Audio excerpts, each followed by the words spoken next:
What's happening, homie? We are back at the Valley of the Sun stage race. Stage 3 is the crit. Category 2, FTP was 30 something. Average power was 210 watts. Normalized 260 watts. Averaged about 28.1 miles per hour. And fun fact, Allison Jackson is the first North American to ever win Paris-Roubaix. It was crazy. If you haven't seen the highlights, go look at them. If you want to see some grit, go watch the last 30 minutes. And if you want to see something without a lot of grit, you've come to the right place. We're here at the crit. And let me tell you, the first four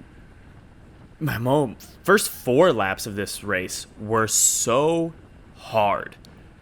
I think there was a little bit of jostling, people trying to get away. The race leader, who's actually here near the back with me, there was a lot of dynamics here. There was a team for the leader, so I think people were trying to get away and seeing if they could really push their luck and move up on GC. Me, I got dropped in the road race. I'm just here stage hunting. So I'm going to sit at the back, and I'm going to wait for the sprint. Well, actually, my strategy was a little bit different. It was wait until the last half lap and go for a flyer. I'm not on GC. No one's really going to try to chase me down, right? So that was kind of my main strategy. But let me tell you, I was struggling these first 3 laps. It was full gas, and it was strung out. We're actually going to skip ahead here in a second. You're going to see how strung out it gets. Right, so we're coming through the second corner of the race, and they're already hitting that corner. Maybe 7 seconds pass before I'm all the way through the corner. Race leader's right in front of me here, so I'm in okay position. But we jump ahead here. Look at how strung out it is. That's the race leader in front of me. He's got gapped off by 5 bike lengths. I'm off his wheel by 3 bike lengths. I'm doing 600 watts, 500 watts, and I'm losing his wheel. And this is like, we're already in danger zone, because if the guys at the front decide to turn it on, we're dropped. Like, he's moving hard, he's staying low, he's staying aero, but we're still having to put in a ton of energy just to make it back up. Luckily, they kind of ease off for a second. They let us take these 2 corners fairly slow. I take a really bad line here. I don't know what was up. I don't know if I was worried about the tires or something, but bad lines here. But you can see, like, it is still super strung out. And the race leaders right now are going through the start-finish banner.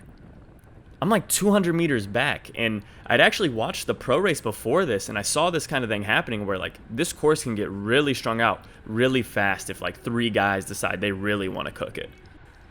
But thank the Lord, 1 lap later, 1 more lap of hell, but it finally slows down a little bit. Just a tad. We're only going 28 instead of 31. I'm still having to put in a huge dig.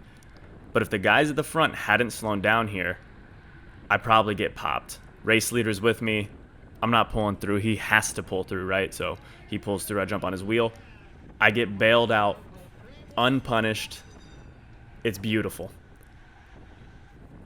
So we jump ahead to a point a little bit further in the race, and you can see it's still getting strung out, but the thing was, it was only lasting about like half a lap or so. It was no longer that, okay, well, let's go hard for 5-6 minutes straight, and then we'll ease off a little bit. So there really wasn't a huge disadvantage to sitting at the back anymore. I'd kind of found my flow. I was taking the corners a lot faster and just kind of a lot more comfortable with the course in general. It's very flowy. There's nothing too technical, so I don't really know why I was struggling in the beginning, but I end up figuring it out, which is, always a good thing. And speaking of kind of finding my flow, you see we jump ahead into this next corner, much smoother, 350 watts, 300 watts is a much smoother effort for me than spiking up to 700. Pack is not nearly as strung out, and I'm kind of sort of getting my ground here and preparing for the sprint. And one thing that I had noticed is that oftentimes both on this straight and the straight on the other side of the course was that it would go really, really hard for like 5 or 6 seconds, and then it would fan out both into this corner and before the second to last corner.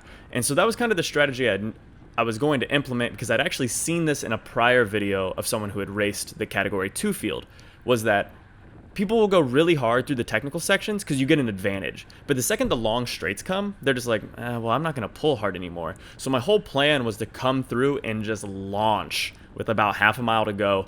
I have some pretty decent 1-minute power, and I really think that I can stick that to the line, holding about 650 watts till the end.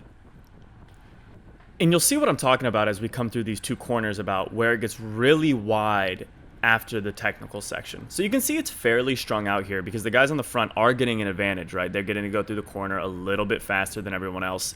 I'm really laying off the power, really trying to conserve here for the last lap where I'm going to try to really launch.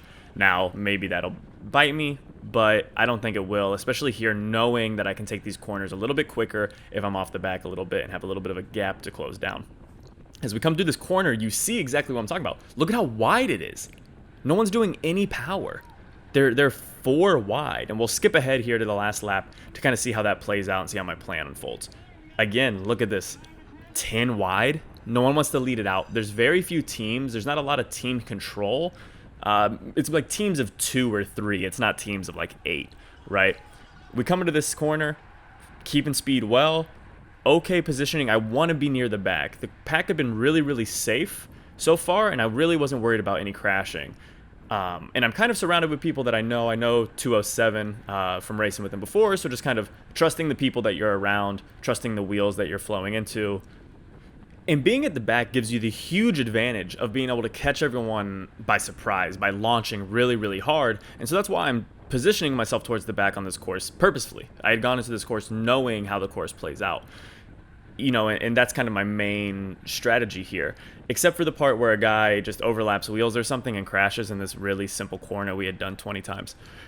And so that was the frustrating part. Race is over. I was on the outside line. He crashes and he's sliding out. There's really nowhere for me to go. I don't have enough time to react. And the sad thing is you can see it gets wide. If you look at the pack up there, it's wide. It's like 10 wide. My plan would have worked. That's what's like disheartening is that if that crash doesn't happen, I get to launch a right here and go do 650 watts to the line and either win or get like 15th, right? Doesn't happen. There's a crash. It's a part of racing. Was really, really hungry for good results after this, so I carried that through Tucson Bicycle Classic where I did okay. Was just much more aggressive and much more confident, and then into the early season where I actually get some results. Stay tuned. Got more videos coming soon. Deuces.